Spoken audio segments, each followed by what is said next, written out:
Good afternoon.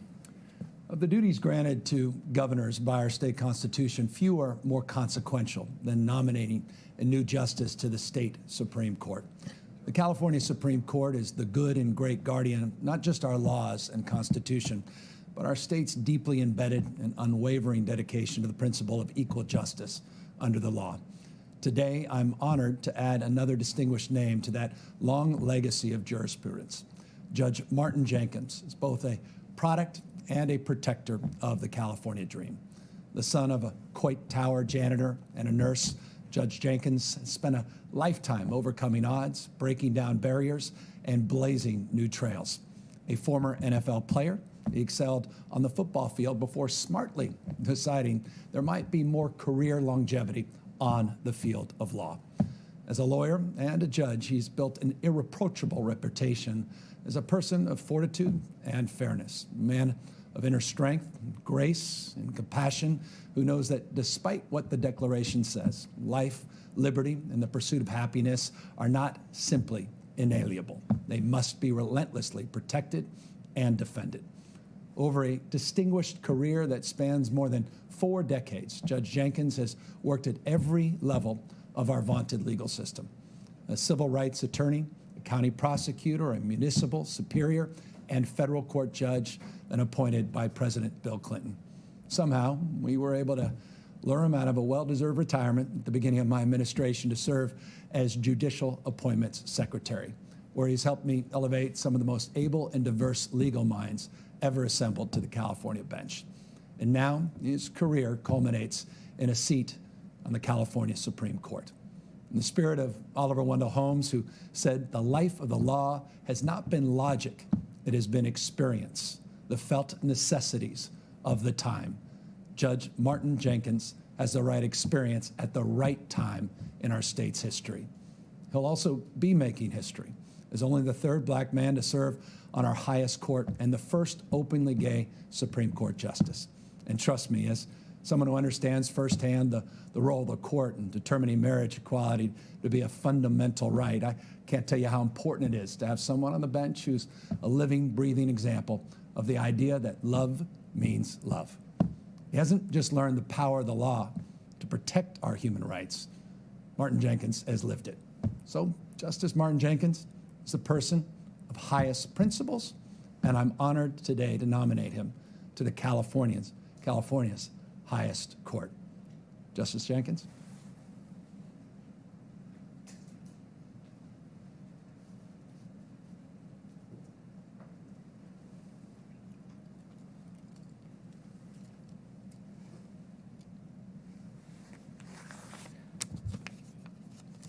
On a day like today, the only emotion that I can think of to express is one of sincere gratitude to you, Governor, on behalf of me and my family for the honor that you accord our family today. In the short time I have, there are far too many people to thank for the road that has led me to this place, this juncture, at this time. So a few simple thank yous and acknowledgments will have to suffice. I want to start by thanking you, Governor Newsom. I couldn't have known a little less than 2 years ago when I accepted your offer to serve as your Judicial Appointments Secretary that I would stand here today as a nominee for the California Supreme Court. And you couldn't have known when you took the oath of office 2 years ago of the challenges that you would face, the untold challenges you have faced, with wildfires on one hand and a pandemic on the other. And I have had the pleasure of watching you for the last 2 years deal with those challenges, straightforward and upright, leading from the front. And I have watched you always to try to fashion policy and initiatives that reflect your deepest values, equality and inclusion of all, protecting the least in California, along with Californians in general. And I've been inspired by your work. And I want you to know I will take the lessons I've learned in working with you to my new responsibilities on the California Supreme Court. Thank you so much, Governor. I also want to acknowledge the member of the Supreme Court that I will replace in this new responsibility, Justice Ming Chin, who's been a friend, and he has also led me through support to the place I stand here today. 25 years of tremendous service to the citizens of California, and I want to acknowledge his service. It would also be remiss if I did not acknowledge, and I heard you say, Governor, that I am the third African-American man ever to serve on this court. But my career spans the first two. I remember well when Wiley Emanuel was appointed in 1977 to the California Supreme Court, to be followed by Alan Broussard. I understand that it's been 29 years since an African-American man has served on the High Court. And I would not be here today without the support and mentorship of both of those men and others, Judge Judy Ford, Judge Thelton Henderson, all of whom blazed the trail so that I could stand here today and accept your nomination, Governor. Closer to home, my parents are no longer with us, but I know they know what is transpiring in this moment. I can't imagine that my parents could have imagined that I would stand in this place today, or that they could see that I would be a nominee to the California Supreme Court. What I do know is that they knew what I would need to be in a position to qualify for this kind of opportunity. They gave all of their kids a fine education. They taught us respect for others. And as importantly, they taught us the value of serving others, public service, which my father modeled as a janitor at Coit Tower for well over 25 years. Those are the values my sisters and brothers have. Those are the same values that I saw in my partner, Sidney Shan. They caused me to fall in love with him. And while my parents aren't here today, he is, and I thank him for my support. I think in closing, I want to say something about being a first. There have been firsts and there will continue to be first. There's a significant responsibility that goes with being first that I think can be best dispatched in doing the work at the highest level I possibly can. But I want to say to some young person who may be out there today who is struggling with their identity, anyone who knows me knows my identity has been, as a gay man, perhaps the greatest challenge of my life. And it has not been easy.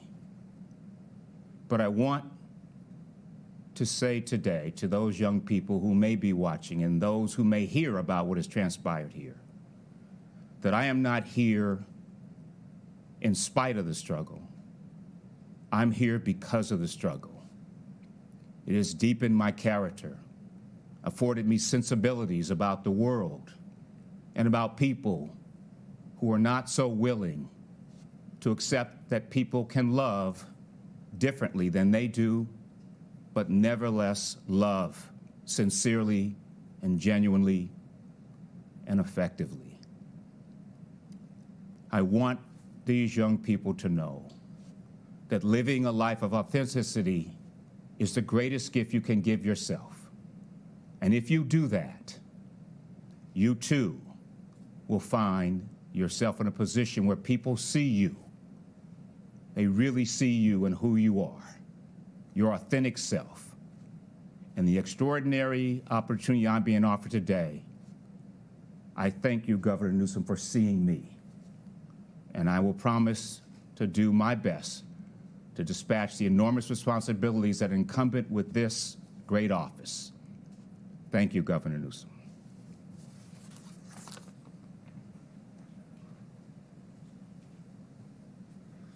Well, now you know why I just nominated Judge Jenkins, and what an honor, man of decency, character, faith and devotion to the law, but an extraordinary lived experience that he'll bring to bear on this court.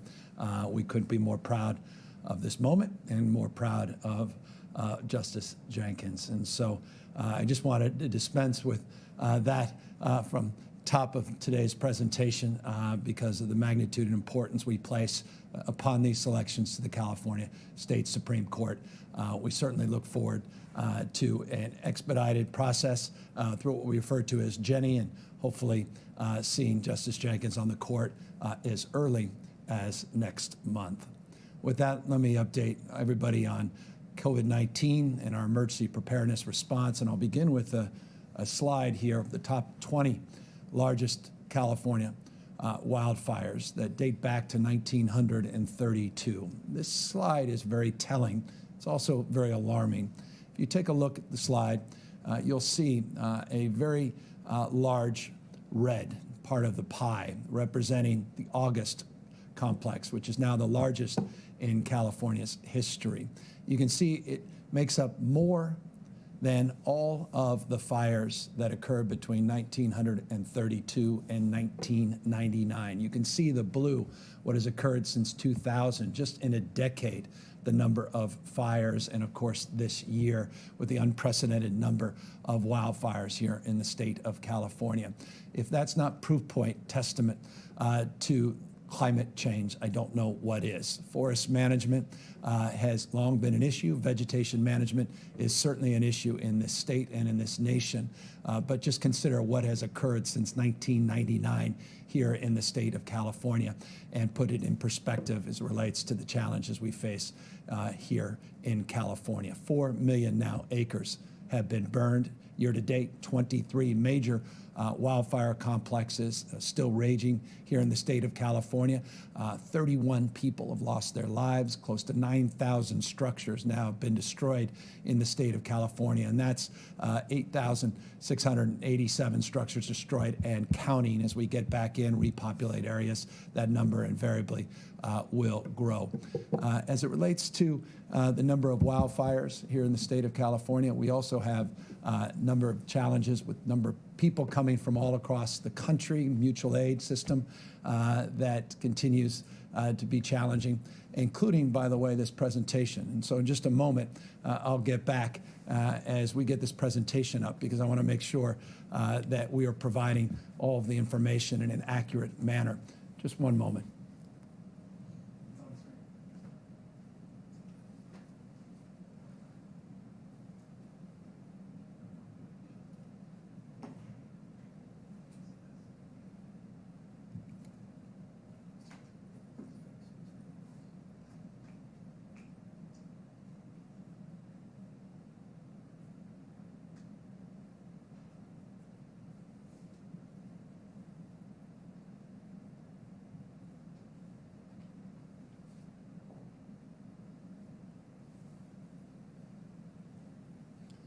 All right, well, just like the virus and the fire spread, so does our resolve to get this technology back up and running. As I was just noting, we've had over 16,600 firefighters working on these fires, mutual aid from at least 6 states across this country, including the National Guard, men and women all throughout the United States that have been helping support our efforts. As it relates to some of the largest active fires here in the state of California, the one that's top of mind continues to be is the glass fire up in and around Napa and Sonoma counties.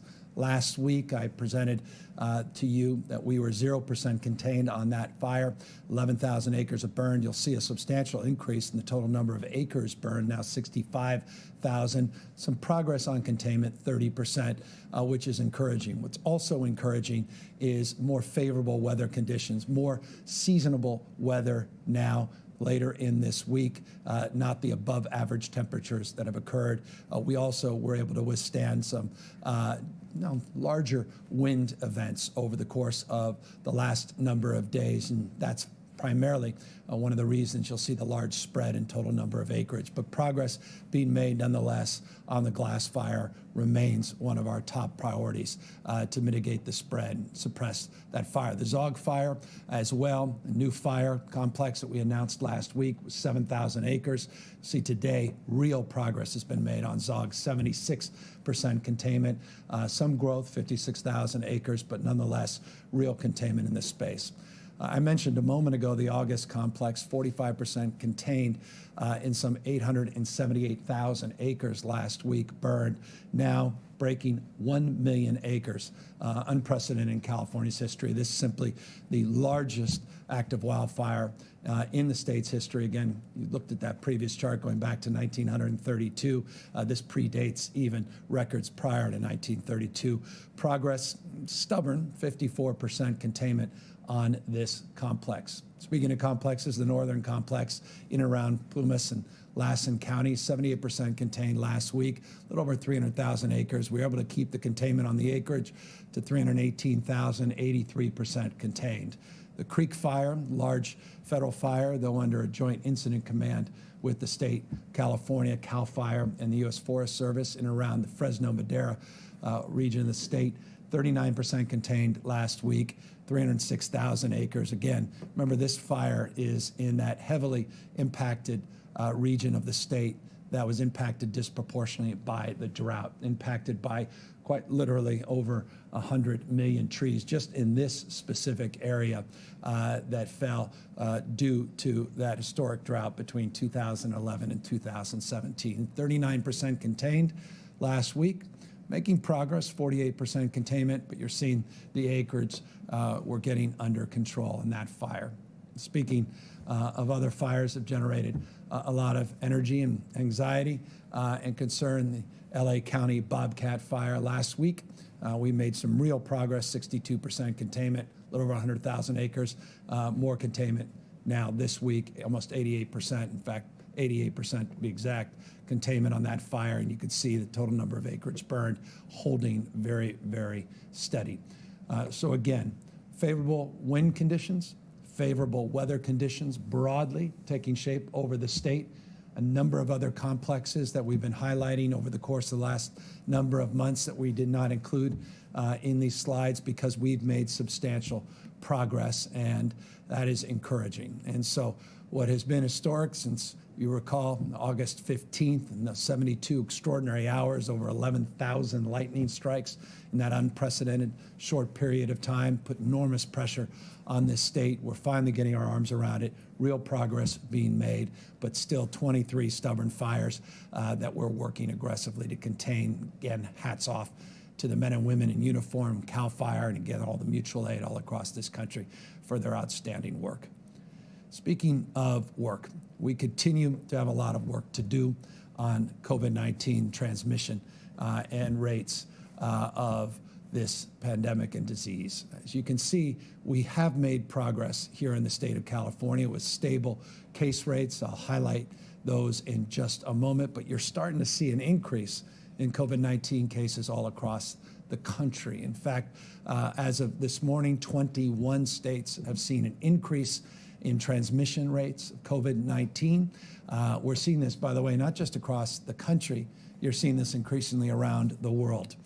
Take a look at the headlines in France out of Paris today, what's happening in the United Kingdom, what's been happening in Israel, what Germany is projecting and concerned about. And this is the second wave that many had predicted based upon our closest approximate frame, and that's what occurred in 1918 and 1919. And that was I think, very, well, instructive example of what can happen if we let our guard down here across not only the United States, but around the rest of the world. The prospect of a second wave potentially being as impactful or more impactful. It certainly was the case, the Spanish flu, 1918 into the fall. And that's why we have to be very vigilant, and that's why we have to be very sober about what is going on. And I'll remind you, and you can see this here on the slide, that it takes about 20 to 30 days to see upticks in hospitalizations and in the ICUs. you'll see that the numbers continue to trend down in the state. But if we start seeing an increased number of cases, invariably, you'll start seeing an increase in the hospitalization, the pressure in our ICUs.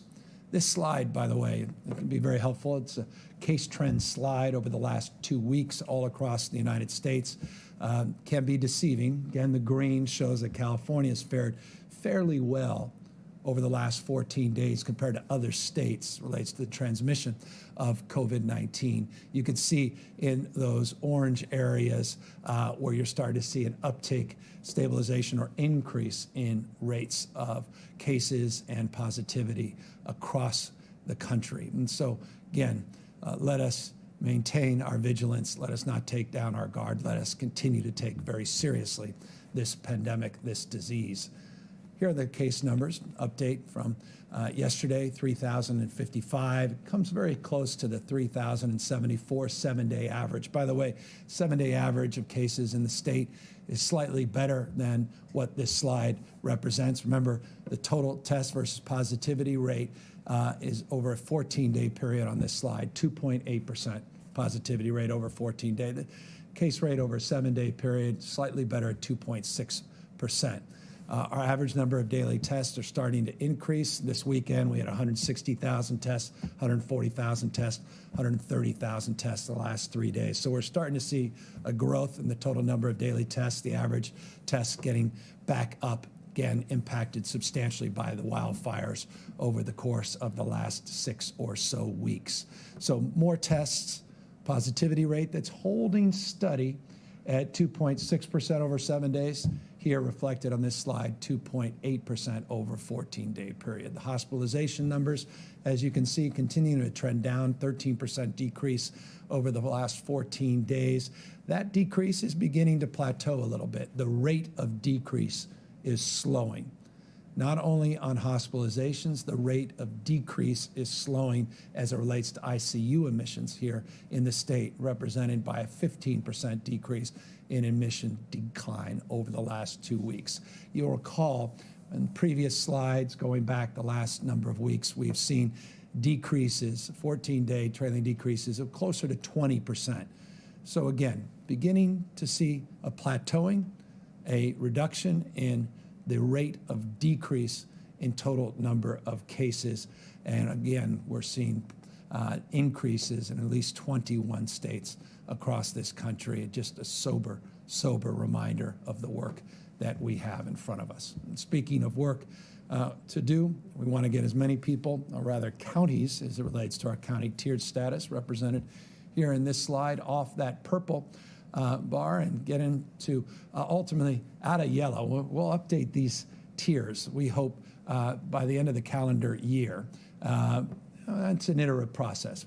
We're using this tiered status to get us through the next number of weeks, and we continue to see more and more progress with purple counties becoming red counties, red to orange, orange to yellow. Tomorrow, Dr. Galley will update you, as he does every Tuesday, with a status list. There'll be a number of new counties moving into yellow, a number of new counties moving into red and orange. Again, progress in the county tiered status continues. I know it's stubborn for some, and I know some counties want to see it move more quickly, and we do as well. But that's determined not by whims. It's determined by data. It's determined by information that's garnered on the basis of case rates and positivity rates in the framework we put out now a number of months ago. And again, we're making progress, but we're doing it in a slow, steady, and methodical way as we move tier to tier. Speaking of methodical, but not slow, we have just released, or rather, we have just sent out to every active registered voter in the state of California, active registered voter in the state of California, ballots. They've dropped the mail, and voting starts today. And I want to remind people the importance, the imperative of voting, encourage people to do so early to the extent possible. This unprecedented number of mail-in ballots will require an unprecedented effort to safely and responsibly make sure every single vote is counted. I'll remind you, you can track where your ballot is. There's a barcode. There's a very sophisticated process to make sure that we are keeping safe the integrity of our election system here in the state of California. Encourage you to either go to the Secretary of State's website or, as always, you'll see prompts on some of our other state websites, including the covid19.ca.gov website, covid19.ca.gov. That's a default for all the information that we provide you in these updates. But starting today, voting can occur in the state of California. As always, I'll end with our admonition to everybody to continue to wear a mask, continue to do the good work you've done on practicing physical distancing and social distancing, minimizing mixing to the extent possible, and practicing appropriate hygiene, washing your hands and the like to mitigate the spread and transmission of this virus. As we open up more sectors of our economy, as we begin to open up our schools here in the state of California, invariably we have to step up our efforts and our vigilance in terms of the actions individually we take and collectively we take to mitigate the spread of this disease. I'll remind each and every one of you that we absolutely look forward to moving past this pandemic and doing so in a way where people can get back to work, where businesses can reopen, and people can get the kind of quality in-person education they deserve. And every family, trust me, is desperately looking forward to. The best way to do that, the best way to advance that collective cause is taking a look at this list and considering your individual actions in that context. It will be the individual actions, the sum total of which will determine our fate and future and how quickly we can modify and reopen our economy until we have an immunization. And so it is absolutely incumbent upon all of us, particularly this vulnerable period of time where more and more counties moving out of purple into red, into orange and yellow tiers, more and more activity, more and more mixing, that we do so in a safe and responsible manner. And so forgive me for the redundancy, forgive me for repeating so often this mandate, or rather our collective mission as it relates to some of the mandates we put out in terms of mask wearing, but it's about protecting you and protecting your loved ones and helping us safely reopen this economy and get our kids back into school. And with that, now that we've got our technology back up and operational, look forward to answering any questions. Alexei Kosev, SF Chronicle. Hi, Governor. We're about 10 days out from the deadline that you and lawmakers set in the budget for reversing about $11 billion in cuts, and Congress is not close yet to reaching a deal on another stimulus package that you would need to do that. So if we reach that October 15th deadline without a federal bailout, what happens next for the state? And was this the wrong strategy to take for dealing with that budget shortcoming? Well, we've got to balance our budgets. We don't have a printing press, unlike the federal government. So we have responsibility, accountability, legal obligation to balance our budget. And we did so with hope and expectation that the federal government would support additional stimulus, and we're still hopeful that they may occur. Accordingly, you may have seen over the weekend, last few days, the president himself encouraging Congress to get back to work on a stimulus effort. That said, you're correct. On October 15th, we had stipulated that the cuts that we put into place already on July 1st, that they could be reversed if indeed that stimulus was taking shape. Looks at the moment, at least, that may not occur before the 15th, though we'll see. And so those cuts will remain in effect. I believe the strategy was a prudent one. I believe the strategy was one broadly shared by both the Senate and by the Assembly leaders. And I believe the strategy is still one that will bear fruit as it relates to efforts of the federal government to do more to support American citizens across this country, including cities and states that support our frontline employees, men and women in uniform, our teachers, and others that are on the front lines of this pandemic. Melanie Woodrow, ABC 7. Thank you very much, Governor. Sean Monterosa was shot and killed by Vallejo police on June 2nd.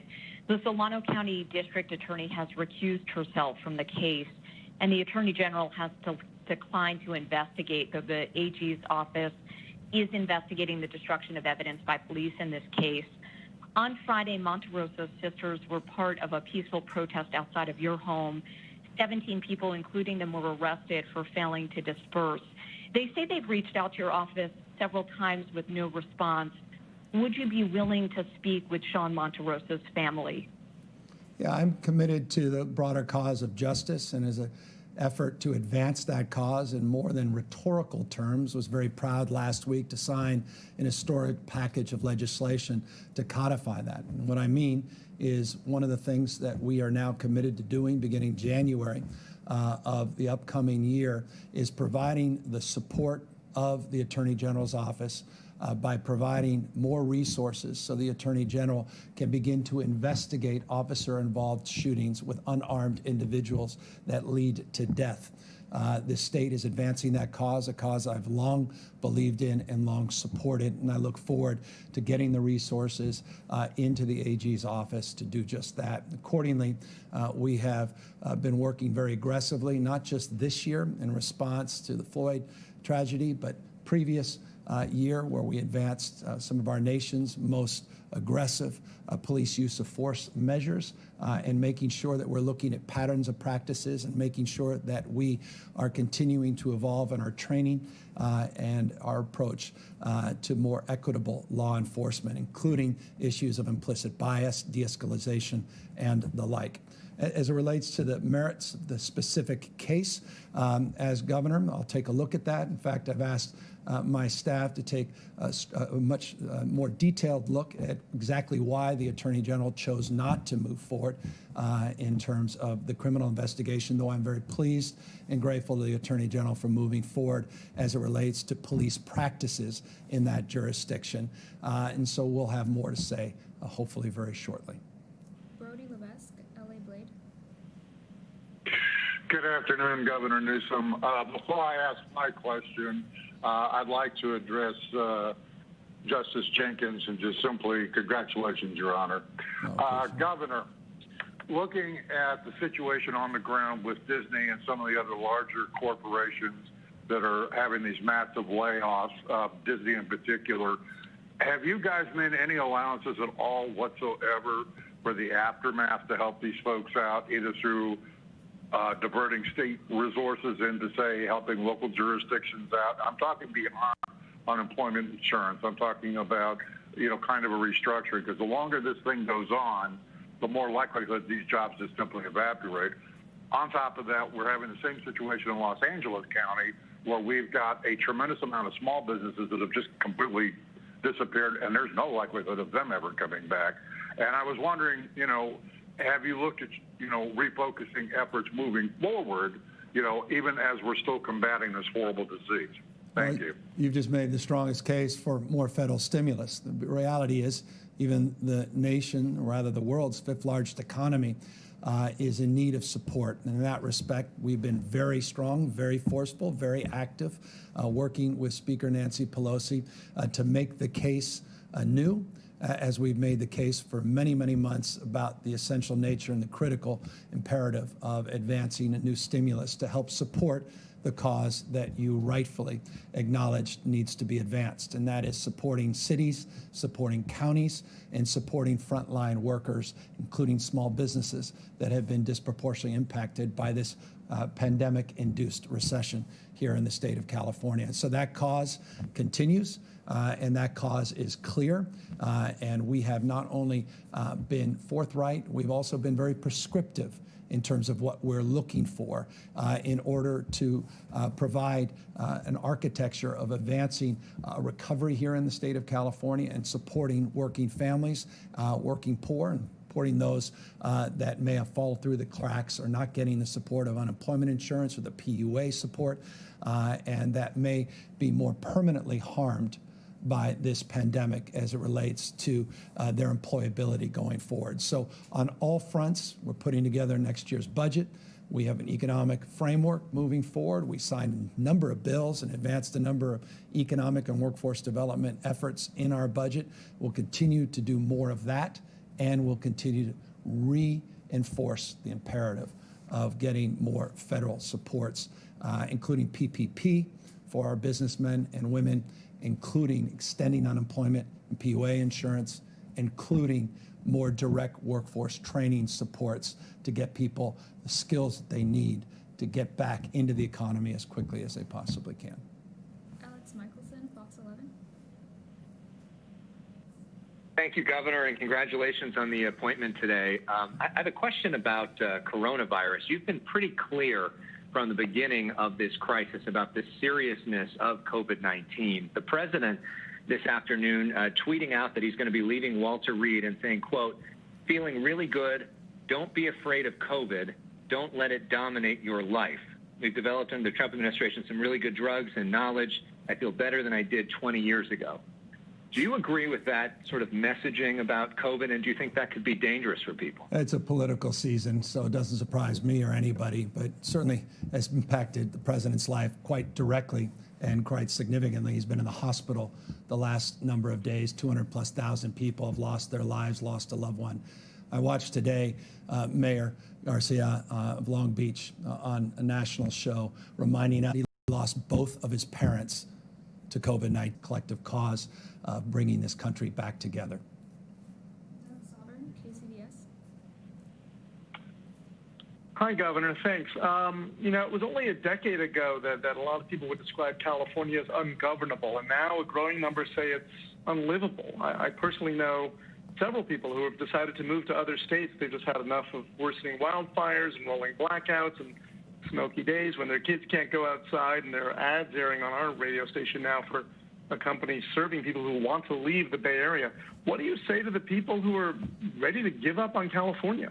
I've lived here half a century. I've heard this pretty much every decade. You referenced a decade ago, and in this last decade, we've been enjoying economic prosperity, the likes of which few states have enjoyed. Last 5 years, 3.8% average GDP growth, 120 consecutive months of net job creation, record surpluses, record reserves, record level of business startups, innovation, more scientists, more researchers, more Nobel laureates in this state than any other state in this nation. All of that remains. Finest system of higher education anywhere in the world. The balance sheet of this state is extraordinary. Our competitiveness is second to none. The international status that we enjoy as a brand and our capacity to compete also is best of class. And so I'm very long this state, very confident in our ability to continue to prosper well into the future. And I would encourage you and many others just to look back as an example, a proof point, a point of reference to a edition of Time magazine that was done in 1994. The entire special edition was saying California's best days are behind it. They talked about the mass exodus. They talked about wildfires in this state. They talked about other things that were rather curious as it relates to the diversity of our state at the time and some of the xenophobia and nativism that was alive and well. We recovered as a state. We worked through that, as we always do. I saw today there was a happiness index put out, California remaining one of the happiest states for individuals to live in the United States of America. So we're challenged at this time, as every state in this country challenged at this time, and states that haven't had to struggle through this pandemic and the economic consequences are beginning to struggle through this pandemic and its economic consequences. I was on the phone the other day and listening in to the governor of Colorado. They were talking about historic wildfires in their majestic state. It's not unique to California, the west coast of the United States, being impacted by these challenges, by these conditions. But as I always say, and forgive me, I'll say it yet again, it's our decisions, not conditions, that determine our fate and future. And I have confidence in our capacity to compete, to thrive, not just survive in the next number of years. And I would just encourage folks that are leaving to consider the fact that this state 6-7 months ago was dominating in so many different sectors, and those core tenets of the state remain still as alive and enlivened as they ever have been, despite some of these situational challenges that we face. Adam Beam, AP. Thank you, Governor. I have two questions. First of all, what's the latest on the reopening plan for Disneyland and other theme parks? And secondly, when it relates to this new equity metric, some county officials have voiced concern that this metric might hold them back from reopening businesses or schools at a time when reopening could bring an economic boost to their communities. So I'm just curious why your administration is introducing this metric at this time, and are you concerned at all that it could slow economic recovery? Well, we introduced the construct of the metric when we put out the tiered status. In fact, it was part of the original presentation, the original announcement. So it's not particularly new. But I would just say this: if you believe in growth and you don't believe in inclusion, then we're going to leave a lot of people behind. And one of the things we value as a state is inclusion. And we believe that we're all better off when we're all better off. Leaving communities behind in order to game your testing and your case rates, I don't think is right. And so our approach is about making sure that we are doing justice to our diverse communities, and that we're not just gaming a system to paint a much more rosy picture that may be for some, but not all members of a community, particularly a specific county. Now, as it relates to your specific frame that some counties are concerned, you'll hear tomorrow Dr. Galley will come out with the new updates on the tiered status and the movement. And our broad strokes think looks to be in this frame, meaning the equity measure, interestingly, may help advance the cause of reopening in some states, because some counties are actually doing more in that respect, and that's being counted in to their capacity to move more expeditiously through the tier. So in fact, it may be something that advantages an economic opening, but does so in a way that brings more people to light and more inclusion to bear. And so we believe that a core value, and we believe this framework is an appropriate one. Jeremy White, Politico. Hey, Governor. Thanks for taking my question. Going to ask the thing that I think is on everyone's minds, which is who you are picking to get to the World Series this year. Just kidding. As you noted, ballots have gone out around the state today. I know you've been busy with bill signings and budget stuff, but I'm curious to know, can we expect to see you hitting the trail for ballot initiatives you've endorsed, or for congressional candidates or the president in the coming weeks? No, I appreciate that question, and it's one that I've had a number of people have asked me, and we just haven't made the determination. So I think you framed it, and I appreciate you framing it as you did, as it relates to what we've had to address in terms of bill signing, some of these wildfires, trying to get the stability, addressing the issues related to transmission of COVID. So campaigning politics has not been top of my mind. That said, now that the ballots have dropped, now that we are moving into this final sprint in this last month, I recognize the imperative and importance of that. We'll make some assessment and determination, but my fundamental responsibility, my top priority, is my job governing the state of California, not campaigning for others. To the extent campaigning for causes that impact and benefit the state of California, we certainly look forward to doing more and saying more in that space. Final question, Angela Hart, Kaiser Health News. Thank you, Governor. The president's positive COVID test has raised some questions about your own COVID testing. Just wanted to ask you, so previously on a few occasions, you've said that you did not want to get tested to preserve those tests, and then later you were tested, which turned out negative. So how many times have you been tested in total, and what were the results? Are you regularly tested? And I'm also wondering if you're planning on perhaps changing your thinking about this approach, given the president's positive test. Yeah, no, we continue to practice what we preach in terms of mask wearing and relating to issues of highly vulnerable events in communities, be it visiting prisons or meeting with the president himself a few weeks back. Those were appropriate places to be tested, protocols well established. So we'll continue to maintain our vigilance. We'll continue not to send mixed messages as it relates to importance and the imperative of wearing masks or minimize the impact of this disease on people's health and lives that are lost. And we'll continue to update people as it relates to the health of our state and the health of this economy. And as it relates to my health, we've been tested on multiple occasions, tested negative, and if I was tested positive, I would have the responsibility and you would have the right to know, and that would be forthcoming. Well, with that, let me thank all of you for your responsiveness to this pandemic and the good work that all of you have done, 40 million of us strong, that have once again moved these transmission rates down. I should just note in closing that the 2.6% 7-day positivity rate is the lowest we have recorded in the state since April.